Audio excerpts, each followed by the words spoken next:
Kita tidak akan pernah diam. Sedulur Jokowi lah. Memangnya UGM nggak bisa membela dirinya sendiri ya? Betapa selama ini kami jadi bulan-bulanan para termul, para buzzer. Bahkan sekarang tidak kurang-kurang teror-teror yang kita terima setiap hari. Bahkan anak-anak saya pun juga kena terornya. Saya namanya sudah luar biasa di fitnah secara dizolimi secara luar biasa.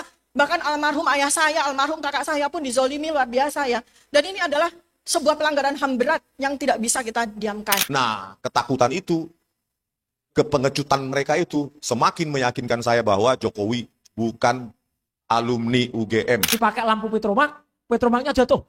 Kemudian Jokowi takut-takut gini. Jadi ngomong saya 1 menit aja cukup ya Pak.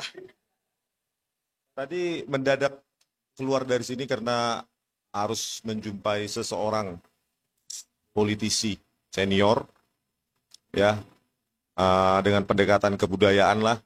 Terus informasi yang kita dapatkan adalah bahwa apa yang disampaikan Pak Betor Suryadi terkonfirmasi. Ya, jadi dari partai politik tersebut, apa yang mereka mendukung apa yang dinyatakan oleh Pak Betor. Saya nggak bisa menyebutkan politisinya. Jadi sebenarnya amunisi kita akan lebih banyak lagi kalau ada elemen-elemen dari kita yang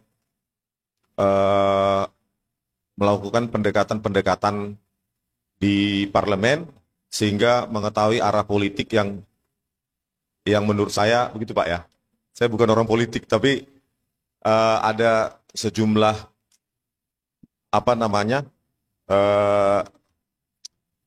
politisi yang bisa didekati secara kebudayaan untuk mengetahui perkembangan pemikiran mereka. Begitu aja lah masalah politik. Kalau masalah skripsi palsu, ijazah palsu, ya dimulai dari yang nanti akan kita perdebatkan, ya kalau kita diberikan kesempatan secara fair play oleh Bareskrim dalam gelar perkara khusus, tentu kita akan challenge semua argumen-argumen maupun metode-metode ilmiah yang mereka lakukan. Tetapi kejanggalan yang paling nyata kan sebenarnya sudah tampak di publik. Ya, mulai dari Pak Joko Widodo terdaftar sebagai sarjana muda, dan bagaimana mungkin terdaftar sebagai sarjana muda tidak menjadi sarjana penuh, karena menurut beberapa sumber informasi yang kami temui bahwa tahun sebegitu kalau terdaftar dengan tingkat studi sarjana muda maka mereka harus memiliki juga ijazah sarjana muda BSc. Nah, kalau memang Pak Joko Widodo nanti mengatakan bahwa dari sarjana muda langsung ke sarjana, berarti harus ada ijazah sarjana mudanya lagi, harusnya. Dan itu bisa jadi laporan baru lagi Pak Rizal. Iya. Terus belum lagi mata kuliah MKDU yang bernilai C, statistik, fisika, matematika. Ya, MKDU itu mata kuliah dasar umum. Tidak mungkin D bisa lulus. Bang Refli lulusan UGM juga pasti tertawa. Nilai mata kuliah MKDU itu nilai D bisa lulus. Di situ saja sebenarnya sudah luruh itu, groundless itu, bahwa pengakuan dari UGM yang meyakini bahwa ijazah Pak Jokowi itu asli. Dari situ juga bisa kita lihat juga bahwa tidak ada nilai di dalam daftar nilai yang tidak ada skripsinya, sarjana tanpa ada nilai skripsi, terus yang sudah beredar juga tahun KKN yang berbeda, jumlah SKS-nya juga sangat minimalis untuk seorang sarjana, dan metode-metode nanti yang akan kita jelaskan kalau diberikan kesempatan di Bareskrim, ya kita challenge. Saya akan mempersiapkan PowerPoint maupun demonstrasi langsung kalau disetujui ya Pak ya. Optimis Pak diizinkan kami, Pak Roy dengan saya. Kalau nggak diizinkan berarti kita walk out, langsung konversi Pak ya di depan ya. Nah, ketika live dengan Pak Rifai, pengacara dari pihak Pak Jokowi, mereka keberatan Pak, keberatan dengan kehadiran saya dengan Pak Roy. Berarti ada indikasi mereka ada usaha-usaha untuk menolak kami besok Pak, hari Rabu. Bagaimana persiapan kita? Walk out gitu ya Pak ya? Atau mereka yang walk out ya Pak ya? Jadi mulai dari skripsi, ijazah, saya sudah mempersiapkan sejumlah metode dan itu harus berupa counter attack. Dan kalau bisa, itu diliput oleh media secara terbuka. Kalau tertutup, nanti masing-masing memberikan penjelasan dan memberikan konferensi pers sendiri dengan versinya sendiri nanti Pak. Sebaiknya itu diverifikasi dengan kita paksa atau kita tekankan supaya media bisa meliputnya secara terbuka. Bisa itu Pak? Pak Marwan bisa? Seharusnya bisa ya Pak ya? Tapi bukan gelar perkara terbuka Pak. Khusus ya. Jadi apalagi, semua hal yang lama sudah sih ya, sudah banyak di media sosial termasuk bagaimana tangan kekuasaan Tuhan menunjukkan bahwa kami yang tanpa berencana, ya surprise, terkejut ternyata muncul kepalanya Pak Kasmujo. Pak Kasmujo itu, terus langsung ada 2 poin utama, apakah Bapak bukan dosen pembimbing skripsi? Bukan. Bukan pula dosen pembimbing akademik. Agak pikir dia dikit, bukan. Bukan dosen pembimbing akademik, Pak. Bukan. 2 kali pertanyaan itu dan confirm. Berarti harusnya Joko Widodo sudah bisa dilaporkan pembohongan publik. Karena tahun 2017 di video tersebut, meskipun secara eksplisit tidak disebutkan bahwa Pak Kasmujo bukan dosen pembimbing skripsi, tetapi semua orang menyimpulkan, publik menyimpulkan, wartawan menuliskan bahwa pada saat itu Pak Kasmujo adalah dosen pembimbing skripsi yang dibantah oleh Pak Kasmujo, dikoreksi oleh Pak Jokowi. Setelah itu hasil koreksinya juga dibantah. Betapa lemahnya civil society kita. Kalau kita bohong, dengan gampang Jokowi melaporkan kita. Dia bebas berbohong. Dia bebas menipu rakyat. Nggak ada tuh yang berani civil society kita kecuali TPUA.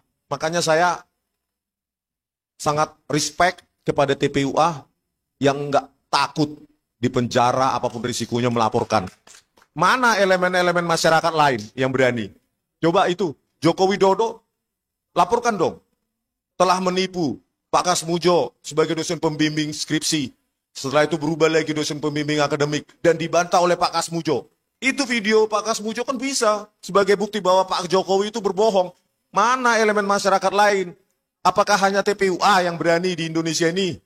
Ormas-ormas lain mana? Apakah sudah dapat tambang? Iya kan Pak? Iya mana? Backup dong kami, gitu loh. Kami kan berjuang bukan untuk Bu Tifa, Pak Roy, saya, Pak Rizal. Ini untuk kita semua.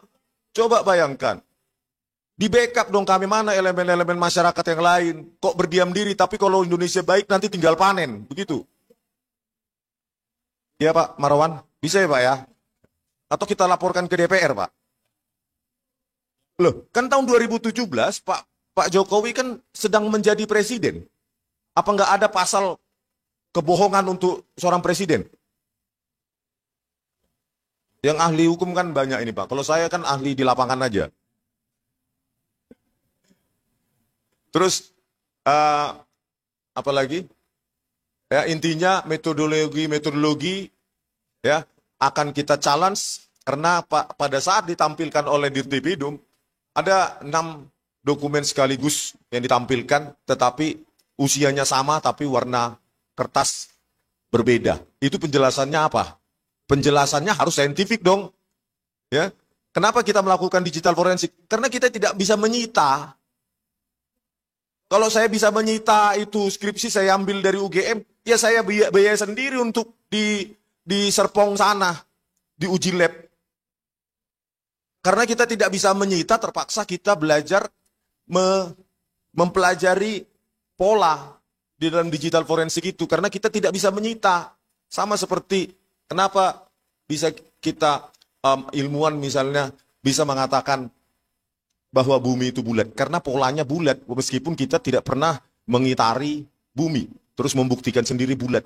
Tetapi itulah ilmuwan, bahwa dari skripsi yang secara teknologi, perkembangan atau evolusi teknologi itu melawan hukum waktu, hukum alam, maka itu bisa dipastikan itu palsu. Skripsi palsu, ya Pak, preteksnya skripsi palsu pasti ijazah palsu. Makanya kalau kita bisa sita itu pinjam sama Bu Rektor, Bu, bisa nggak pinjam skripsinya? Selesai itu, saya bawa aja. Ada punya teman peneliti di Serpong, tolong bro, teliti ini beda usia kertas antara lembar pengesahan skripsi dengan prakata dan setelahnya. 1 minggu jadi Pak.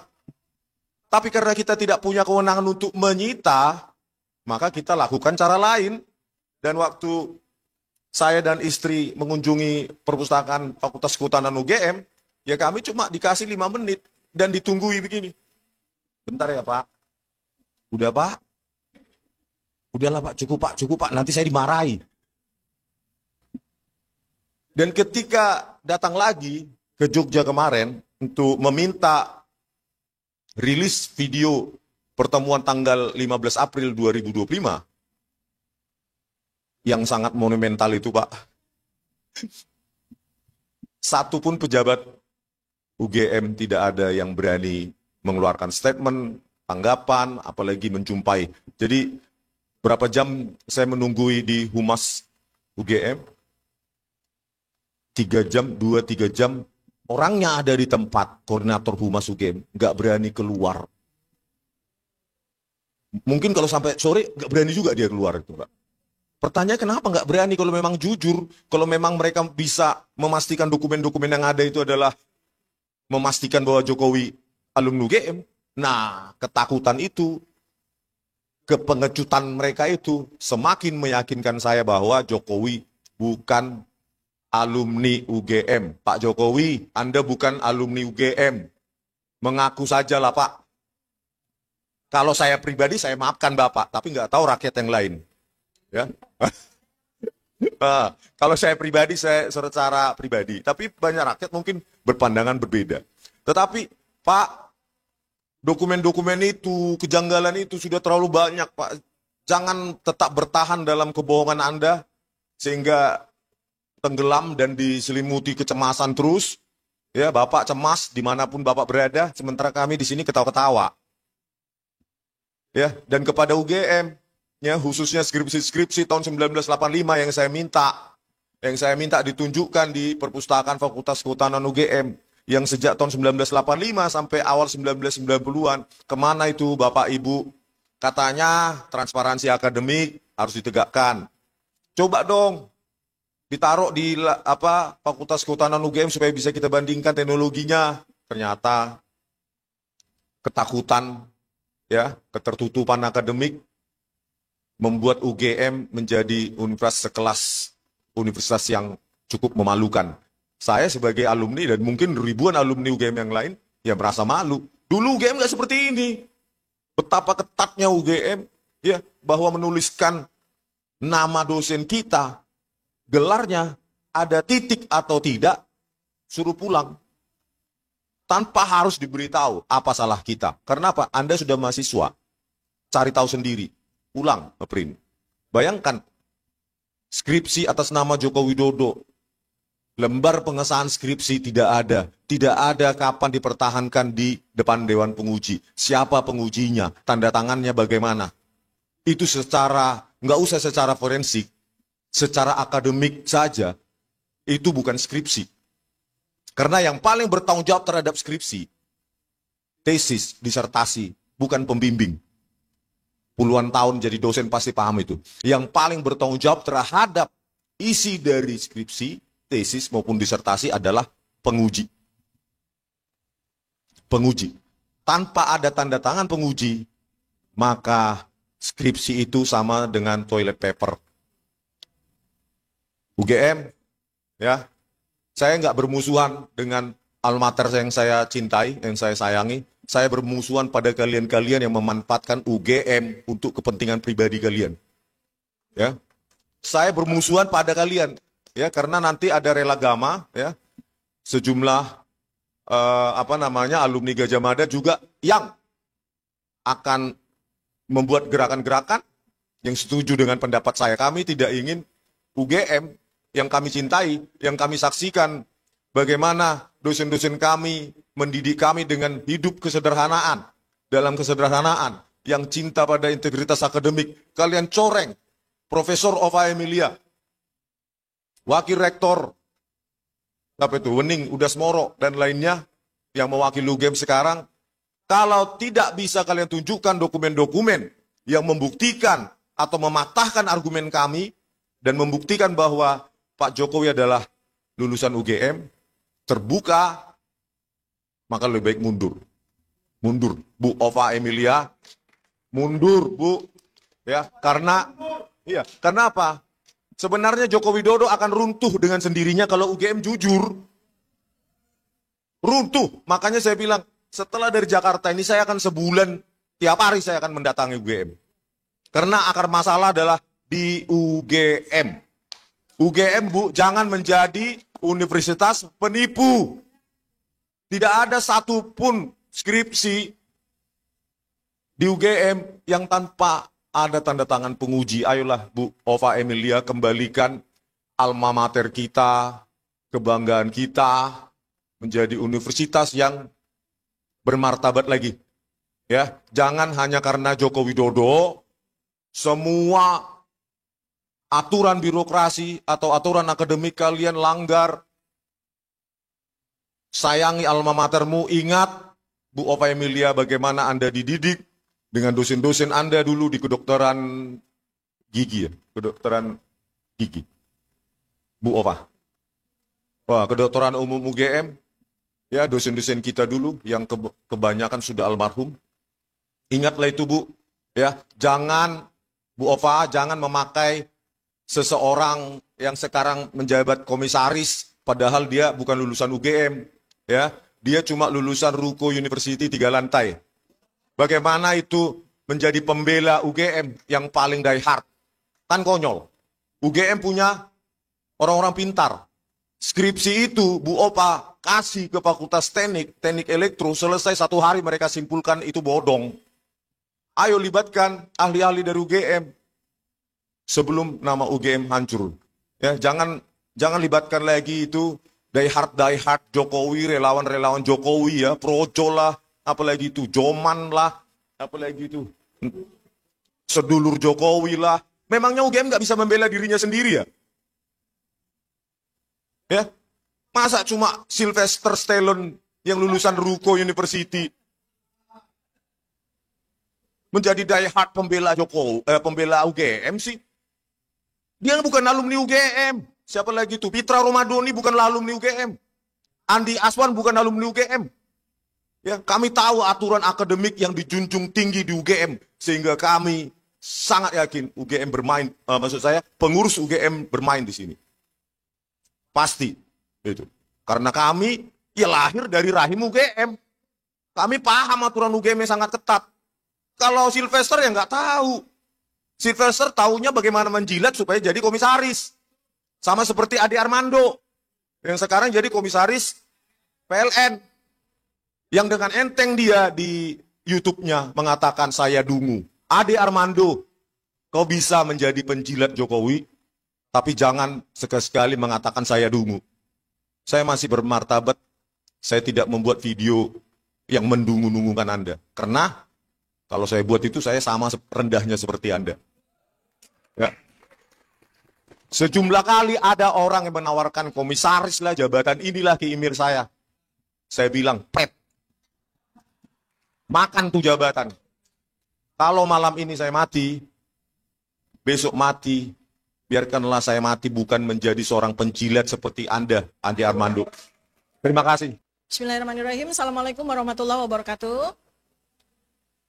Terutama saya sapa teman-teman, sahabat-sahabat Forum Diaspora Internasional, dimanapun Anda berada, saudara-saudara sebangsa dan setanah air yang sekarang sedang merelay live streaming baik melalui RH Channel maupun melalui Zoom kepada teman-teman FDI semuanya ya. Jadi saya sampaikan bahwa Alhamdulillah terima kasih banyak kepada Pak Agus Yunanto selaku Sekjen dan Ketua FDI, Pak Kris Komari di sana. Sekarang sedang tengah malam di California beliau. Tapi saya yakin beliau sudah menyimak dengan seksama. Kemudian juga saya ucapkan terima kasih kepada Sohibul Bait yang sebagai ketua mana? Pak Medi ya, Pak Medi ya sebagai ketua Dewan Pertimbangan Agungnya FDI ya Pak Medi. Terima kasih dan juga atas fasilitas yang diberikan kepada kita semuanya dan teman-teman sahabat-sahabat semua yang hadir di sini menyematkan diri. Jadi saya akan menyampaikan tentang materi saya terkait dengan advokasi internasional. Karena ini acara FDI, jadi memang fokusnya adalah pada advokasi internasional. Dan memang ini adalah sebuah momentum Bapak Ibu semuanya ya, dimanapun Anda berada. Karena saya barusan dapat surat cinta dan ini juga bersama teman-teman semuanya. Surat cinta lagi dari Polda, begitu ya. Jadi pada saat yang pertama kami sudah diminta kehadirannya sebagai saksi, begitu ya. Nah sekarang surat cinta yang kedua ini kami bukan lagi sebagai saksi, tapi sudah dinyatakan sebagai terlapor. Dan jadi meningkat ya. Skalanya meningkat sekarang. Naik kelas. Dan secara pasal-pasal juga naik kelas. Pasal-pasalnya besar-besar. Pasal-pasalnya 6 tahun, 8 tahun, 12 tahun gitu ya. Jadi pasal-pasalnya besar-besar sekali. Dan yang paling lucu adalah disampaikan oleh orang-orang yang tidak jelas. Jadi ada nama-nama, ada 5 nama yang tidak jelas siapa ini jati dirinya. Bukan orang yang tidak pernah kita kenal. Tahu-tahu dipakai namanya untuk melaporkan kami. Dan yang lebih lucu lagi, yang lebih dagelan Sri Mulat lagi adalah kami dituduh menghasut, menimbulkan keonaran, sampai kemudian menimbulkan ya semacam apa, bakar-bakaran atau bunuh-bunuhan seperti itu ya, karena akibat pidananya seperti itu. Jadi ini adalah sesuatu yang sangat tidak masuk akal. Dikenakan kepada kami ya, para cendekiawan, Mas Roy, Bang Rismon, kemudian Bu Kurnia, para aktivis, para ilmuwan, peneliti yang sedang menegakkan kebenaran, yang kebenaran itu tidak saja bermanfaat bagi seluruh rakyat Indonesia, tapi juga bermanfaat bagi kepolisian sendiri. Karena kepolisian itu kan hak milik kita semuanya. Kepolisian itu menegakkan kebenaran, perangkat hukum yang membantu rakyat untuk menegakkan kebenaran. Nah, tadi sudah disampaikan secara panjang lebar oleh sahabat saya, Pak Dr. Royo Suryo ya, bahwa sebenarnya persoalan ijazah ini sudah clear. Dari A, B, C, D, E sampai Z, diulang lagi ke A, lagi sampai Z, udah clear semua. Dan Allah SWT juga sudah mengirimkan berbagai macam saksi-saksi yang bermunculan. Kemudian juga para anak-anak yang sudah kita duga ya, bahwa setelah Roy, setelah Rismon, setelah Tifa akan ada muncul. Anak milenial, anak zilenial yang mungkin jauh lebih cerdas daripada kami. Catch up secara teknologi. Jadi sebetulnya persoalan ijazah ini sudah selesai. Sudah jelas, kronologi dari sejak tahun 2000 terancam. Ya kan? Bahkan tidak hanya itu, tetapi bukan hanya sekedar ijazah SD, SMP, SMA, sampai kuliah ya, sudah clear semuanya, termasuk dokumen-dokumen yang secara gegabah kemarin itu digunakan sebagai barang bukti oleh Barreskrim ya. Nah inilah yang kemudian kami mengharapkan, kami ingin membantu kepolisian, jangan sampai memalukan kita di mata nasional maupun di mata internasional. Masa kepolisian menggunakan barang bukti abal-abal, bikinan pojok pramuka, bukan sekedar ijazah, KRS, KHS, transkrip semuanya. Bahkan saking penasarannya, Bang Rismon sudah melakukan penelitian langsung lapangan. Saya pun juga sudah menemukan foto yang dikatakan itu sebagai foto yang bersangkutan di KKN ternyata salah desa. Bukan desa Ketoyan yang menjadi foto Gosono. Jadi seperti itu ya. Ini sesuatu lelucon yang sangat memalukan. Tetapi lebih dari itu, teman-teman semuanya dimanapun Anda berada ya, bahwa sebenarnya cerita ini yang lebih takut bukan yang bersangkutan, yang melaporkan kami dengan inisial JW, bukan. Tapi ada ratusan orang, bahkan mungkin ribuan orang yang ketakutan. Karena mereka juga produk pasar Universitas Pasar Pramuka. Saya menduga itu. Jadi yang mendapatkan benefit atau manfaat dari UPP Universitas Pojok Pramuka itu bukan cuma yang bersangkutan ini. Jadi itu sebetulnya yang membuat kami menjadi sangat terancam. Nah, kemudian berikutnya lagi adalah kalau kita lihat dari sisi logika sederhana yang digunakan oleh JW ini ya, dia berpikir begini, ini kalau kita lihat secara logika sederhana saja ya. Seorang lulusan dari Universitas Pojok Pramuka gitu ya, dia kan menggunakan sebuah logika yang sangat sederhana. Orang-orang yang pintar-pintar ini, orang-orang yang julid-julid ini, orang-orang yang tidak akan berhenti bertindak, meneliti, ya, sampai titik darah penghabisan ini, mendingan taruhin aja, dikandangin. Jadi urusannya selesai. Itu logika sederhana orang yang tidak pernah sekolah. Kalau logikanya ditingkatkan lagi, di level lebih cerdas, justru persekusi, kriminalisasi yang dikenakan kepada kami akan memancing ribuan Tifa untuk keluar, ribuan Roy untuk keluar, ribuan Rismon untuk keluar, ribuan Kurnia untuk keluar, ribuan Rizal Fadila untuk keluar. Dan itu nanti itu judulnya rungkat. Rungkat tidak saja nama kita menjadi sangat buruk, Indonesia menjadi sangat buruk, tapi di mata internasional itu kita menjadi sangat menyedihkan sebagai negara tempat tumbuh suburnya segala kepalsuan. Ya, karena itu maka pada hari ini Mas mungkin bisa ditayangkan ya slide saya. Jadi pada hari ini saya berkesempatan untuk menyampaikan bagaimana kami mengusulkan kepada semua kuasa hukum kami yang sekarang ini sudah hadir maupun yang tidak bisa hadir. Kemudian teman-teman diaspora di seluruh dunia ya. Berapa benua? 25 negara ya. Ini kami akan mencoba untuk menggalang advokasi internasional demi untuk perlindungan hukum. Sebenarnya bukan hanya kepada saya, tapi perlindungan hukum kepada siapapun juga. Sampai masalah ini tuntas. Jadi sekarang ini kalau kita lihat dari surat yang sudah ada di tangan kami semua ya, sama ya kita ya, tanggal 7 Juli juga kan ya. Artinya ini kan kalau tidak dilakukan sebuah advokasi, dilakukan sebuah langkah-langkah yang berpegangan teguh kepada kebenaran, ini akan terus. Mau sampai kapan ini?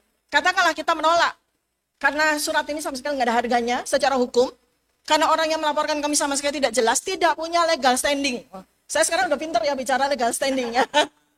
Tidak punya legal standing, artinya surat ini tidak punya harganya secara hukum. Tetapi apa yang terjadi? Kalau kita menolak, nanti surat lagi akan datang. Surat lagi akan datang dan kemudian berikutnya lagi nanti bukan cuma surat yang datang sama polisi-polisinya sekalian, kan begitu ya. Jadi kita harus hentikan bersama gitu. Jadi bagaimana mungkin para ilmuwan, para peneliti itu diperlakukan seperti ini? Mau berapa nanti penjara penuh sesak dengan kita semua. Nanti kita mah ujian doktor sama riset publikasi di semua kan tidak mungkin itu ya. Dan ini abad yang tidak mungkin ya, kebenaran tuh ditutup tuh nggak mungkin. Jadi para orang-orang yang kuno-kuno itu, orang-orang tua itu yang berpikir bahwa mereka bisa membodohi orang pintar, sedangkan mereka sendiri yang bodoh gitu ya, menggunakan segala kepalsuan itu. Sudah waktunya untuk diberikan pencerahan. Bahwa yang namanya teknologi itu udah nggak bisa lagi dibohongi. Teknologi sudah tidak bisa lagi digunakan sebagai sebuah alat manipulasi. Karena di tangan orang yang berjiwa malaikat, dia akan jadi malaikat untuk menolong kebenaran itu keluar. Tapi kalau dia dibawa di tangan iblis, ya dia akan jadi iblis untuk membantu. Tapi masalahnya adalah iblis pun dia jujur. Iblis yang menggunakan teknologi itu juga nggak bisa bohong gitu ya. Jadi makanya ini adalah sebuah kesempatan, sebuah momentum untuk mengangkat isu ini kepada level internasional. Saking saya semangat sama Mas Roy, katanya saya dijuluki sama Termul sebagai Miss Universe, ya udah nggak apa-apa lah. Jadi advokasinya itu ada levelnya, level 1, level 2, level 3. Level 1 memang sudah kita lakukan, kita melakukan pendampingan, kita para korbannya Termul ini didampingi oleh kuasa hukum yang kalibernya sudah kaliber dunia lah ya, kaliber dunia yang sangat-sangat cerdas. Sudah, kemudian kita juga punya pengacara-pengacara yang piawai HAM ya. Nah, kemudian kami juga sudah mengajukan gelar perkara, ya kan? Pokoknya semuanya itu kita akan lakukan di dalam negeri. Pokoknya kita akan lakukan apapun, stakeholder semua harus kita libatkan. Mereka tidak boleh berdiam diri saja. Karena ini adalah sebuah aib nasional. Jadi semua stakeholder akan kita datangi. Akan kita beri surat, akan kita minta mereka untuk bergerak. Ya. Nah, kemudian level yang kedua adalah kita mengharapkan dukungan dari para tokoh nasional, akademisi. Alhamdulillah, sudah ada dari USU, sudah ada dari UI Watch, sudah ada dari Kapak ITB, sudah ada beberapa profesor dari UGM. Bahkan alhamdulillah, terima kasih. Alhamdulillah salah satu mantan rektor yang berani vokal pun sudah speak up ya. Nah ini kita akan tur ya Mas ke seluruh Indonesia, langkah bersama dengan para purnawirawan jenderal kita sekalian pemakzulan Fufu Fafa ya. Jadi ini kita akan tur ke seluruh Indonesia mengadvokasi dua hal penting ini. Pertama ya, itu dua-duanya aib nasional. Satu, persoalan polemik ijazah harus selesai bersama dengan pemakzulan Fufu Fafa. Kita akan tur, pertama nomor 1 setelah kemarin Jogja, Jakarta, Bandung, kita akan ke Surabaya, kemudian kita akan ke Makassar, ke Malang ya. Malang, kemudian Makassar. Dan pokoknya seluruh Indonesia deh. 4.000 universitas harus kita bangunkan. 4.000 kita punya universitas, negeri maupun swasta. Harus kita bangunkan. Apa yang kita bangunkan? Keberanian mereka untuk menegakkan kebenaran. Kemudian kita juga akan ajak jurnalis, ini alhamdulillah selama ini teman-teman, para jurnalis yang independen, para YouTuber selama ini sudah bersama dengan kita, berjuang habis-habisan bersama kita. Maka saya juga ingin sekali agar jurnalis-jurnalis media mainstream juga akan kita buka wawasan mata hatinya agar bisa mengumandangkan kebenaran. Kemudian beraktivis lintas sektor juga. Aktivis perempuan, aktivis laki-laki, aktivis pokoknya segala macam aktivis mau kita advokasi semuanya. Kemudian yang berikutnya yang pasti sebetulnya manjur itu adalah petisi publik. Ini petisi publik dilakukan oleh negara Brazil. Saat ini negara Brazil sedang berbelasungkawa dan kejadiannya terjadi di Indonesia. Ya. Tentang seorang pendaki gunung. Ya. Dan masyarakat pemerintah Brazil menganggap pemerintah Indonesia lalai. Lambat dan gaungnya langsung internasional. Coba bayangkan, hanya satu orang saja gaungnya internasional. Kenapa? Karena terjadi petisi publik. Jadi petisi publik ini sangat-sangat penting untuk kita lakukan sekarang. Dan karena 2 surat yang sudah kami terima, ini sangat mengandung unsur pelanggaran HAM. Sangat mengandung gender-based repression, yang terutama melibatkan saya, Dr. Tifa dengan Ibu Kurnia. Betapa selama ini kami jadi bulan-bulanan para termul, para buzzer. Bahkan sekarang tidak kurang-kurang teror-teror yang kita terima setiap hari. Bahkan anak-anak saya pun juga kena terornya. Saya namanya sudah luar biasa di fitnah secara dizolimi secara luar biasa. Bahkan almarhum ayah saya, almarhum kakak saya pun dizolimi luar biasa ya. Dan ini adalah sebuah pelanggaran HAM berat yang tidak bisa kita diamkan. Nah, level yang ketiga internasional. Inilah terima kasih banyak Pak Medi yang saya hormati, mentor saya, kemudian Pak Agus Yunanto, dan seluruh teman-teman sahabat-sahabat yang sekarang ini hadir. Kita sekarang bergerak kepada level advokasi internasional. Jadi kita sudah melakukan izin ya Pak Medi, kita sudah izin kepada Presiden Prabowo Subianto, kita sudah memberikan surat kepada Presiden Prabowo Subianto, artinya kita sudah izin kalau beliau diam, kalau pemerintah diam, mohon izin, kami akan bawa ke level internasional. Kami akan memandangkan masalah pelanggaran HAM ini kepada PBB, kepada lembaga HAM global. Kita akan lapor kepada Special Reporters, juga lembaga Women Human Rights Defenders. Pokoknya intinya kita gaspol ke level internasional. Kalau pemerintah diam saja, tidak memberikan perlindungan kepada kami, yang notabene adalah warga negara Indonesia yang sah, tidak berbuat apapun selain menegakkan kebenaran. Bahkan pemerintah bertendensi untuk melindungi para pembohong, para penipu negara Indonesia ini. Jadi kita akan menggunakan berbagai instrumen internasional yang relevan tentu saja. Artinya kita nggak seperti Rambo yang nembakin semuanya, kita sniping. Kita akan menggunakan pasal 19 dari Universal Declaration of Human Rights ya. Jelas itu di kebebasan berekspresi menyatakan pendapat itu tidak cuma dilindungi oleh Undang-Undang Dasar 1945, tetapi juga dilindungi oleh undang-undang internasional. Jadi itu yang kita pakai. Kemudian berbagai instrumen seperti ICCPR, bukan OCCRP ya. ICCPR pasal 9, pasal 19 itu menyebutkan bahwa hak atas perlindungan dari penahanan sewenang-wenang dan kebebasan informasi dilindungi undang-undang internasional. Kemudian CEDAW pasal 7 itu perlindungan perempuan, Bu Kurnia, kita dilindungi oleh undang-undang internasional dalam kehidupan publik. Jadi perempuan, anak-anak itu tidak boleh sama sekali mengalami kesewenang-wenangan seperti yang kami terima. Jadi mungkin nanti kita akan lanjut ke Komnas Perempuan dan ke Komnas Anak ya untuk bisa melanjutkan. Kalau mereka diam saja kita ke internasional.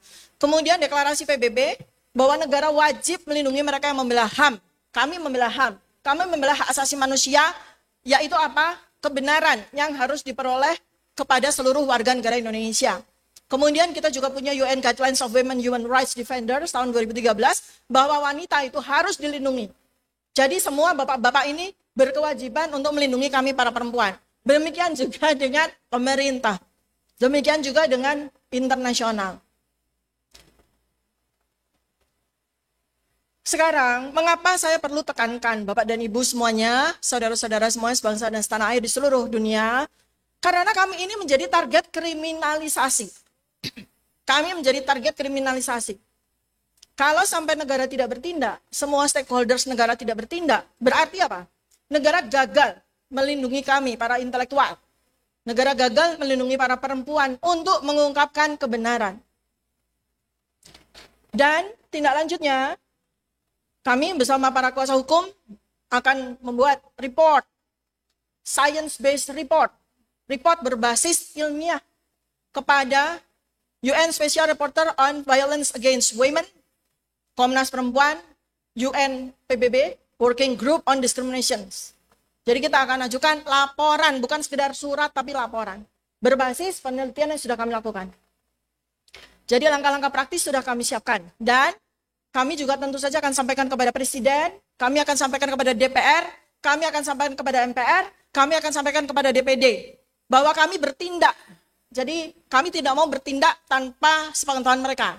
Ya, kita harus lindungi juga negara Indonesia. Maka diharapkan bahwa mereka akan bertindak dulu. Menghentikan laporan-laporan yang tidak jelas itu. Yang tidak relevan itu, dihentikan. Termasuk laporan dari JW. Kemudian kita juga akan open letters kepada 100 universitas dunia. Kita sudah siapkan 100 universitas terkemuka dunia. Harvard, Oxford, Cambridge, semuanya. Belanda, semuanya. 100 sudah kami data. Kami akan berikan report tersebut. Ini kalau negara sampai tidak bertindak, entah apa yang terjadi pada Indonesia. Jadi bulan-bulanan. Ya. Dan kami akan sudah menyiapkan report untuk menghubungi media internasional. Kami akan menghubungi Al Jazeera, menghubungi BBC, CNBC, Democracy Now. Ya. Dan kami akan mendaftarkan kasus ini. Apabila laporan-laporan seperti ini tidak berhenti kepada kami maupun kepada para ilmuwan setelah kami, ya, sekalian juga nanti kita akan minta supaya Pak Bambang Tri juga dibebaskan, ya. Kita akan daftarkan ke Frontline Defenders dan Amnesty International.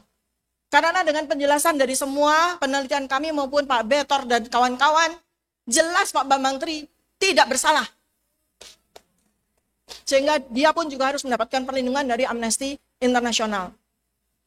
Sehingga dengan demikian, langkah-langkah kami ini terstruktur metodologis, sistematis, dan masif. Ya, akan kami lakukan supaya apa? Supaya tidak ada lagi korban-korban seperti kami. Yang seharusnya kami itu tenang meneliti, tenang memproduksi berbagai temuan ilmiah, tenang menegakkan kebenaran, terpaksa kami harus bolak-balik ke Polda, kami harus bolak-balik ke polisi. Tidak hanya soal waktu, tenaga, dan pikiran, tapi moral dan mental kami juga tercederai hanya karena kami ingin menegakkan kebenaran. Itu sudah tidak bisa dibenarkan lagi. Zaman itu sudah berlalu. Ini zaman modern abad 21. Sudah tidak model lagi, sudah tidak zaman lagi. Orang bicara dikriminalisasi. Orang bicara dibungkam. Apalagi ini bicara tidak sembarangan. Bicara berbasis sains. Ya.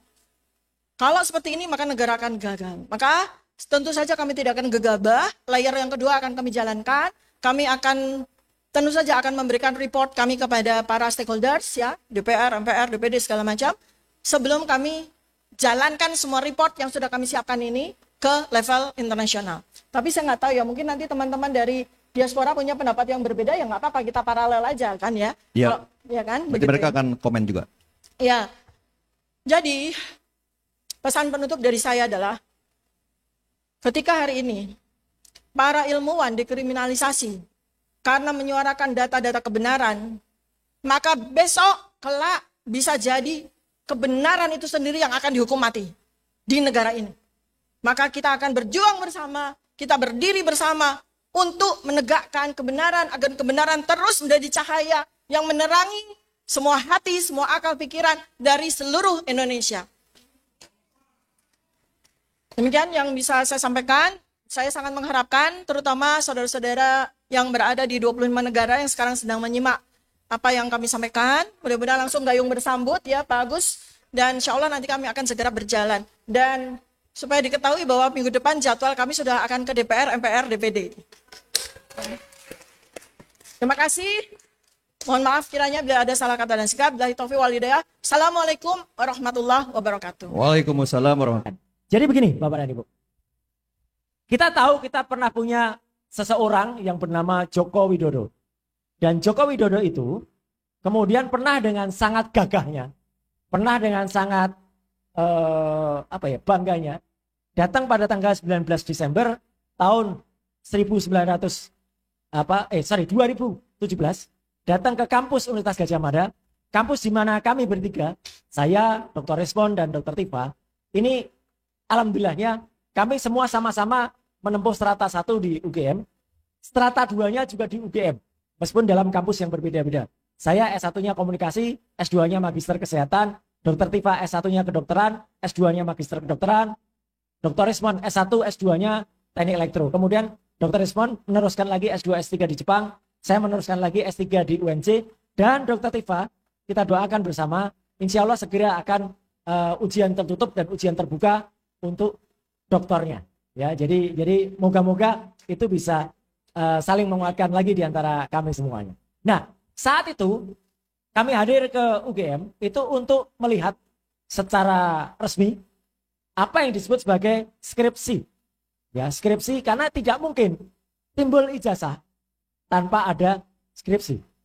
Dan ini satu proses yang nggak bisa dilepaskan. Kenapa kami meragukan ijazah?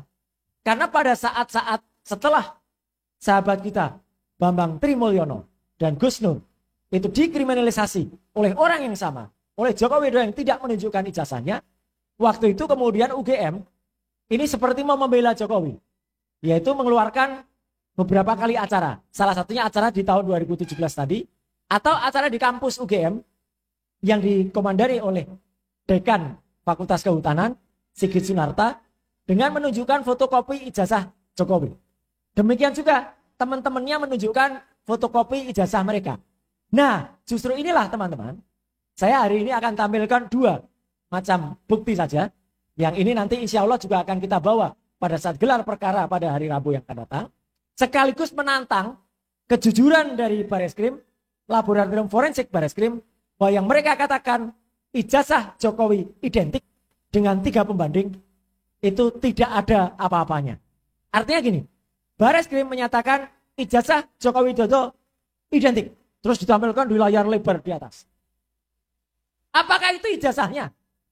Apakah sebuah fotokopi yang kemudian terlipat itu laku dalam kajian hukum? Tidak.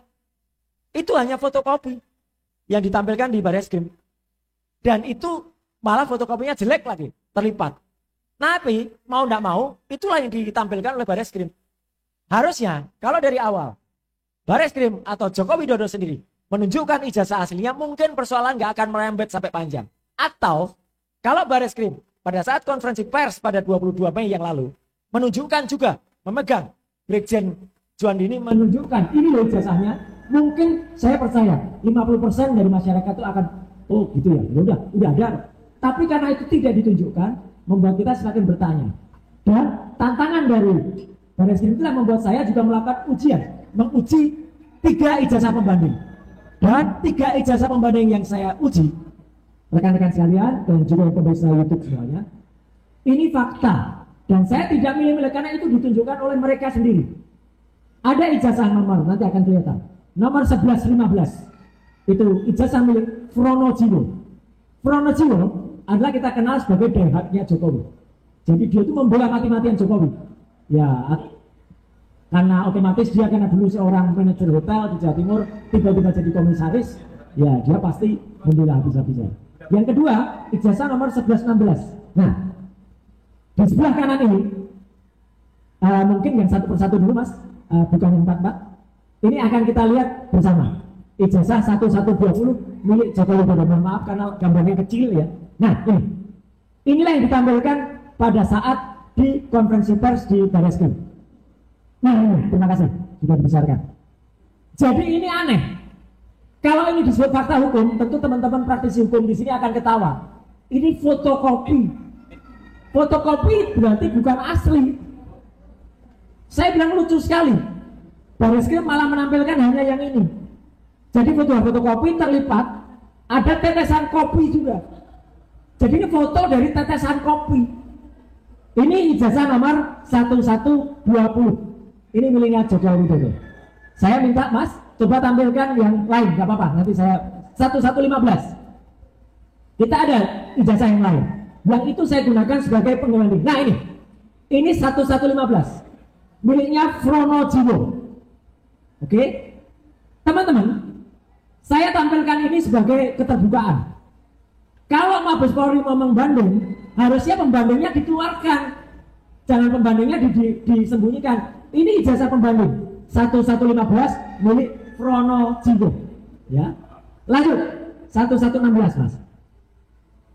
Nah, 1116 adalah miliknya almarhum Hari Mulyono. Ya, almarhum Hari Mulyono itu sudah meninggal. Dia adalah mantan suaminya Idayati. Idayati adalah adiknya Jokowi yang sekarang sudah menjadi istri Anwar Usman. Jadi sebenarnya garis merahnya udah kelihatan. Kenapa Anwar Usman selaku ketua MK waktu itu bisa mengeluarkan putusan 90 untuk si Fufu Papa? Ini ijazah nomor 1116 milik Hari Mulyono. Oke. Nah, satu lagi sebagai banding ijazah nomor 1117 miliknya Sri Murti Ningsih. Mohon izin Mas, bisa tampilkan. Nah, ijazah itu Ibu dan Bapak sekalian dan pemirsa YouTube, nah ini milik Sri Murti Ningsih. Karena yang bersangkutan waktu itu menunjukkan keberatan ditutup wajahnya, nggak apa-apa. Yang penting nomor ijazahnya jelas, tulisan ijazahnya kelihatan. Bapak dan Ibu, dari 3 tahun, mungkin saya mohon maaf, mata awam tidak akan bisa melihat bedanya. Semua akan mengatakan, oh ya sama ya, ada logonya, ada tulisannya, dan lain sebagainya. Tapi insya Allah, mata Dr. Ismon, mata saya, mata Dr. Tifa, ini melihat perbedaannya. 3 ijazah pembanding ini, inilah kalau Brigjen Suhandani mau menyampaikan, ini adalah yang identik. Kenapa identik? Satu, nanti saya tunjukkan dulu di mana perbedaannya, tapi nanti Bapak dan Ibu akan bisa melihat perbandingan semua.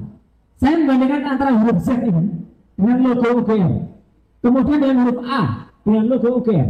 Huruf Z-nya, kalau dalam 3 ijazah, 115, 116, 117, selamat datang Dr. Tifa.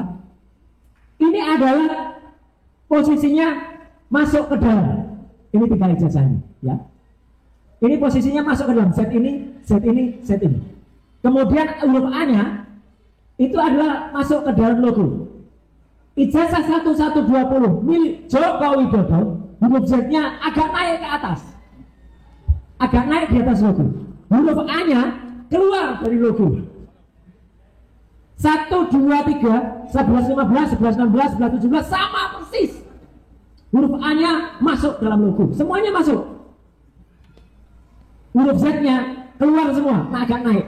Punyanya Joko Widodo, huruf A-nya keluar dari logo, huruf Z-nya malah hampir keluar dari logo. Artinya 1120 milik Joko Widodo palsu. Berbeda. Dalam 1 tahun angkatan, dalam 1 kelulusan, ijazah itu pasti dicetak di waktu yang sama. Apalagi nomornya berurutan 1115, 116, 1117, terus itu 1120. Kalau cetakan yang terakhir beda, nggak masuk akal.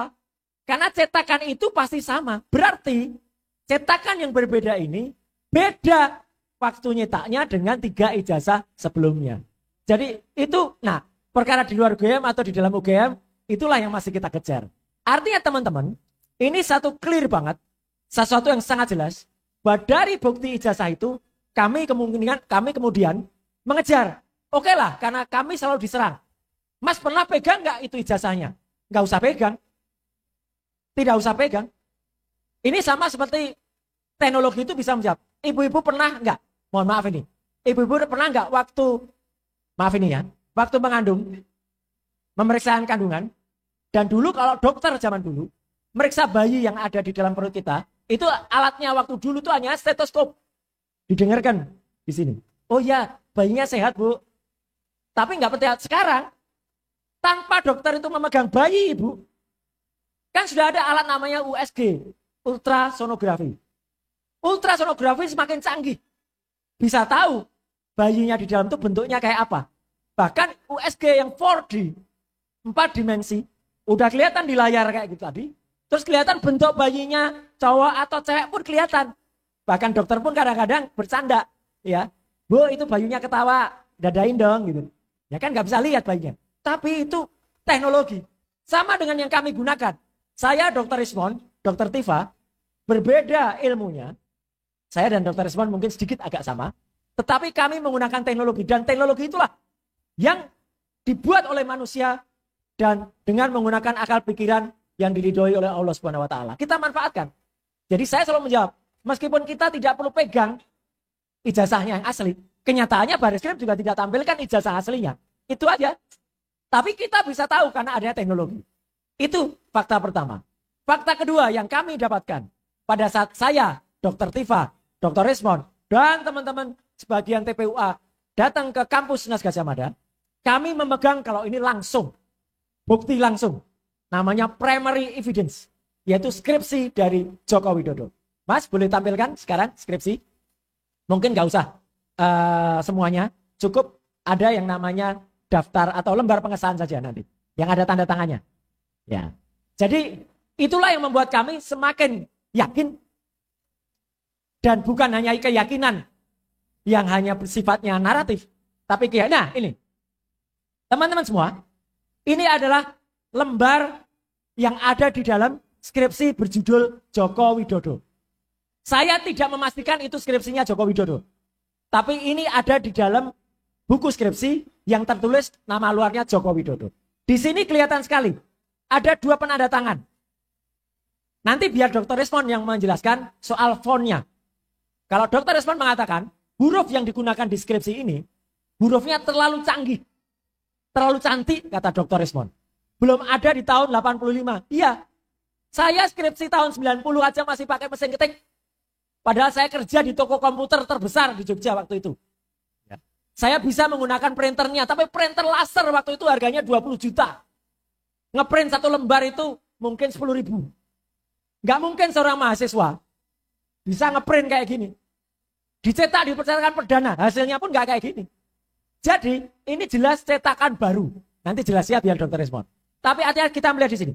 Di sini ada nama pembimbing utama.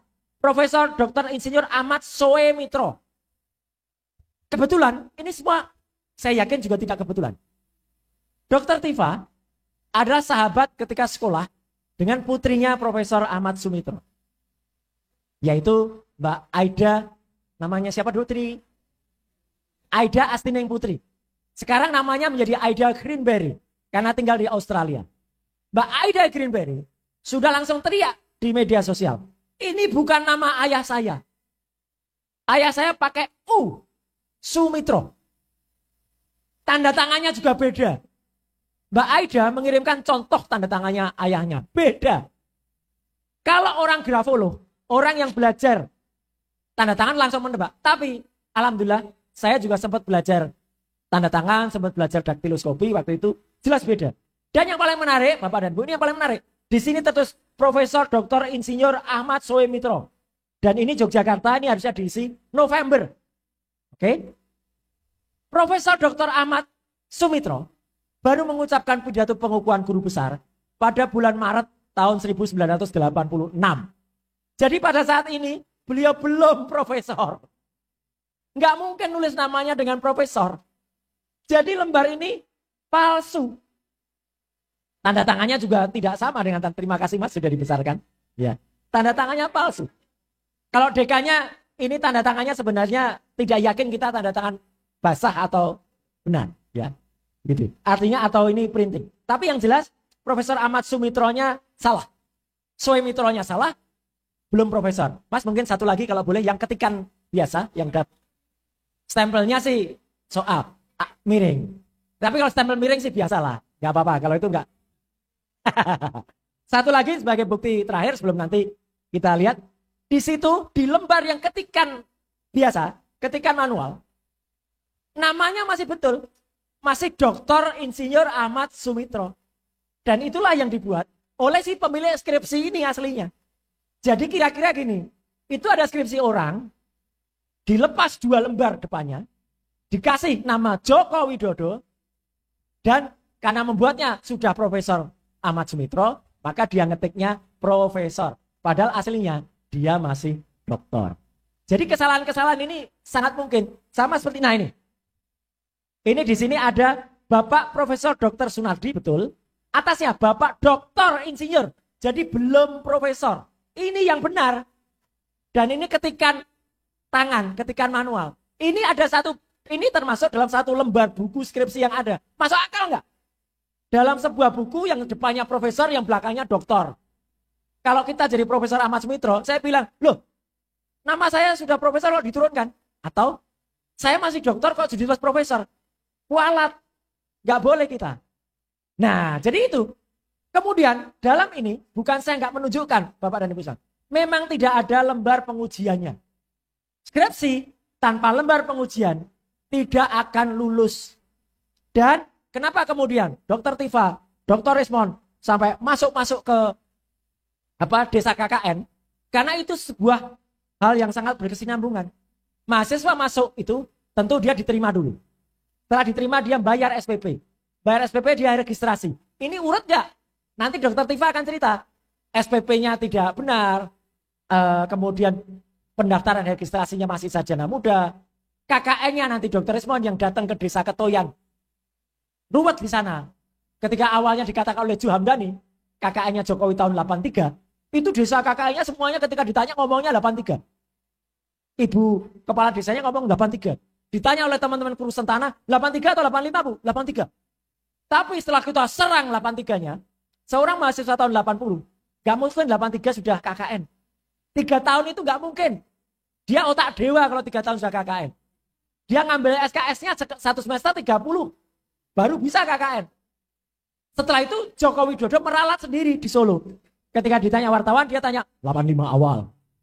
Setelah 85 awal, ada liputan Kompas ke desa itu, semua ngomongnya 85 semua. Jadi kayak sudah di setting, kayak sudah dikoordinasi, kayak dikor semua. Jadi ini hal yang sangat lucu. Termasuk ketika Kompas itu masuk ke desa KKN-nya Jokowi, ada seseorang namanya Pak Karno, yang dia putranya kepala desa yang dulu, Pak Jentu. Dia bisa menceritakan dengan sangat detail. Waktu itu saya ingat betul dia katanya. Ketika belajar bersama, masih pakai lampu petromak, petromaknya jatuh. Kemudian Jokowi takut-takut gini. Yang lucunya, habis itu pergi ke tempat orang yang dulu katanya membencengkan Jokowi pakai Vespa. Ketika Rismond datang ke desa itu, si pengantar Vespa itu mengatakan orangnya pakai kacamata. Tapi setelah kemarin didatangi Kompas, setelah ada foto KKN yang Jokowi gak pakai kacamata, yang ngantar itu berubah. Orangnya gondrong dan tinggi. Pakai kacamata enggak? Enggak ingat. Padahal dia barusan diwawancari bilang orangnya pakai kacamata. Terus apa yang dia lakukan? Dia nganter pakai Vespa dari Boyolali itu ke Solo, beli gitar elektrik. Sebuah desa yang belum ada listrik, pakai lampu petromak, katanya nganter orang tinggi kurus, beli gitar elektrik, naik Vespa lagi. Mas Roy, Waktunya habis. interupsi. Enggak, masih ada. Oke. Cuma mohon diulangi tadi yang perbandingan 3 bukti itu. Oke. Karena tadi sempat blank out Oke. recordingnya. Ya, Oke. ya, oke, ya. Thank you. Mas, boleh diulangi 3 perbandingan. Jadi ini memang yang sangat penting, krusial. Dan ini membantah presentasi dari Bareskrim yang menyatakan ijazah Joko Widodo identik dengan 3 pembanding. Saya tunggu mana 3 pembandingnya. Nggak ada. Kita listriknya pakai aki. Nah ini, jadi ini satu persatu ya. Ijazah yang saya gunakan untuk membanding adalah ijazah milik Pronojiwo nomor 1115. Mungkin teman-teman belum terlalu ngeh di sini. Ini Z-nya masuk ke dalam logo, masuk banget, hampir 1/6-nya masuk ke logo. Huruf A-nya sama sekali masuk ke logo. Oke, sekarang kita lihat ijazah berikutnya Mas. Terserah yang nomor berapa? 116, 1116 atau 111 itu sama dengan ini. Semuanya Z-nya. Nah ini miliknya almarhum Hari Mulyono. Jadi orang ini nggak mungkin lagi membuat-buat ijazah sekarang karena sudah wafat. Ini lihat Z-nya. Z-nya pun juga masuk ke dalam logo. A-nya juga tertutup oleh logo. Saya kebetulan hanya punya yang fotokopinya. Tapi tidak masalah. Dalam dunia digital analisis, mau berwarna atau fotokopi, kalau hanya melihat skalanya, hanya melihat jaraknya, itu semua masuk. Lanjut Mas, yang 117, Sri Murti Ningsih. Nah ini masuk juga A-nya. Ini Z-nya masuk juga. Sekarang coba kita lihat. Ijazah 1120 miliknya Joko Widodo yang terlipat itu. Ya. Itu akan kita lihat bersama. Meskipun terlipat, meskipun fotokopi, masih bisa terdeteksi. Silakan. Gak apa, kita tunggu sebentar. Nah ini. Z-nya keluar. Hampir keluar. Jadi hanya tinggal kakinya saja. A-nya keluar dari logo. Nggak masuk. Mungkin tadi kita nggak ngeh. Setelah kita lihat ini, beda. Ini hal yang mustahil. Kalau kata Asmuni di Sri Mulat.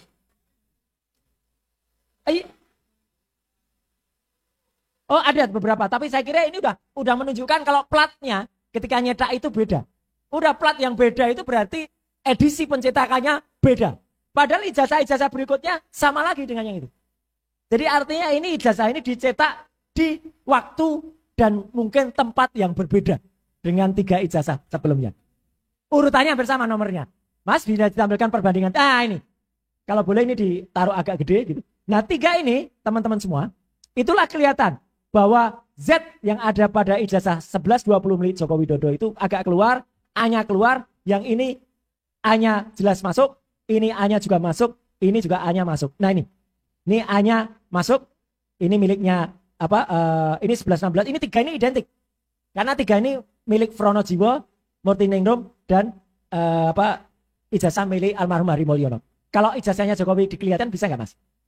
Cukup 2 aja, yang lain nggak apa-apa, hanya untuk karena yang 3 ini identik. Nah boleh, sekarang dibesarkan. Jadi di sini akan kelihatan A-nya keluar ya. Kalau dalam istilah Jawa modot 11-20. Itu. Jadi clear. Jawaban Pak Asam. Mungkin karena keluar dari universitas nyetaknya. Nah jadi itu teman-teman semua. Clear sekali ya. Dari skripsi yang itu primary evidence. Saya dengan saksi Dr. Tifa. Dengan saksi Dr. Resmond. Disaksikan Wakil Rektor Prof. Wening. Disaksikan Wakil Rektor Dr. Ari Sujito. Kami memegang yang asli. Dan pertemuan itu resmi. Kami tidak nyuri. Banyak sekali termul mengatakan, oh itu nyuri-nyuri itu. Enggak, kami diterima resmi di Ruang 109 Fakultas Kehutanan UGM pada tanggal 15 April. Jadi clear ya. Jadi artinya Bapak dan Ibu, itu adalah poin yang pertama. Poin yang kedua, singkat saja, karena di sini ada tulisan Pasar Pramuka. Apa hubungannya Pasar Pramuka? Kami tidak pernah meminta. Kami tidak pernah memastikan dulu. Tapi sekali lagi, ini nggak mungkin kalau tidak ada pertolongan dari Tuhan Yang Maha Kuasa, Allah Subhanahu Wa Taala. Tiba-tiba muncul salah seorang tokoh senior PDI Perjuangan, namanya Bitor Suryadi. Dan dia memang sempat nyebut beberapa nama. Ada 3 nama Solo, 3 nama Jakarta, sempat 1 nama yang krusial namanya Widodo, Denis. Meskipun Widodo ketika dihadirkan di salah satu TV, dia nampak sekali tertekan, nampak sekali terpaksa. Karena di sampingnya sudah ada orang yang terus mengkawal. Namanya Andi Aswan. Wakil Ketua Umum Jokowi Mania. Ya orang-orang mania memang kayak gitu. Ya. Nah itu. Nah, artinya apa?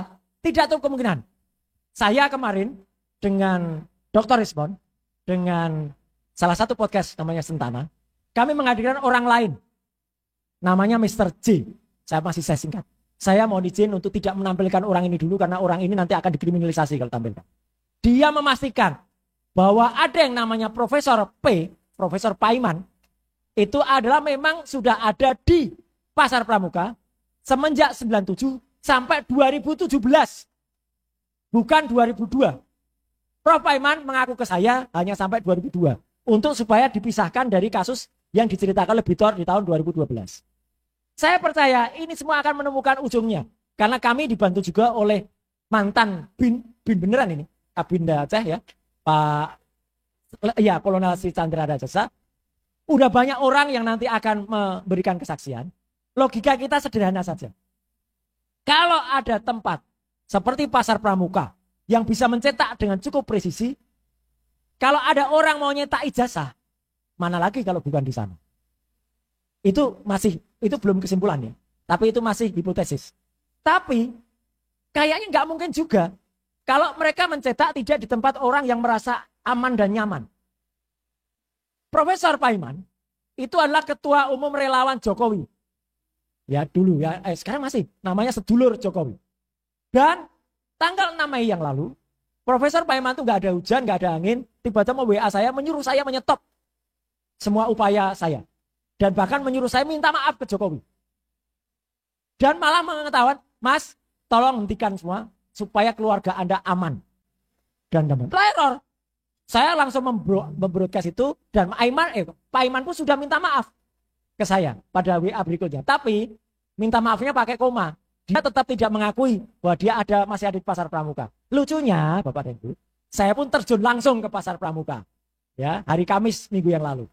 Di sana nama Pak dosen itu Prof. Paiman, karena dia spesialis buat skripsi, tesis, terus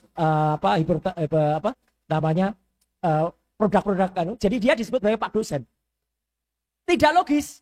Kalau di sana tuh nama dia tuh masih harum. Bahkan ada seorang Pak Haji masih, oh iya Pak dosen saya kenal itu. Ada. Ini tahun 2025. Kalau dia hanya sampai 2002, berarti 23 tahun orang itu masih kenal. Gak logis. Dan itu terjawab pada bintang tamu, misteri guest yang kita hadirkan. Prof. Paiman itu masih bolak-balik. Ya persis kayak Jokowi nerangkan. Bolak-balik. Gitu. Ke Pasar Pramuka itu sampai dengan setidaknya tahun 2017. Dan terakhir yang paling menarik. Tidak ada hujan, tidak ada angin. Prof. Paiman pada tanggal 1 Mei bikin acara mengundang orang-orang mantan Pasar Pramuka untuk halal bihalal. Kan aneh sekali. Nggak ada hujan, nggak ada angin, udah lama. Kalau tiba-tiba ngumpulin. Dan dia sempat nggak ngaku. Oh itu saya cuma diundang. Ada fotonya. Dia di tengah cuma pakai kaos oblong. Kalau diundang, masa kita datang cuma pakai kaos oblong? Itulah dia ada di tempat di mana dia sebagai sahibul boitnya atau sebagai pengundangnya. Jadi itu teman-teman semua, nanti tentu akan ada cerita detail-detail yang lain yang nanti akan sampaikan dokter Respon, termasuk pas fotonya itu tidak dilintasi cap, kemudian dokter Tifa cerita tentang struktur wajah dan lain sebagainya atau yang lain, nanti biar disampaikan yang bersama. Yang jelas kami bertiga ditambah Pak Rizal Fadila, ditambah Ibu Kurnia, ditambah orang-orang yang dilaporkan, ada Mas Rustam, ada Pak Egi, kita tidak akan pernah diam. Ya. Kita akan terus bergerak. Dan dari lubuk hati yang paling dalam, kami ucapkan terima kasih. Alhamdulillah atas semua dukungannya. Insya Allah kita bergerak bersama. Dan insya Allah Allah Subhanahu Wa Taala membersamai kita. Amin. Amin. Terima kasih. Wassalamualaikum warahmatullahi wabarakatuh.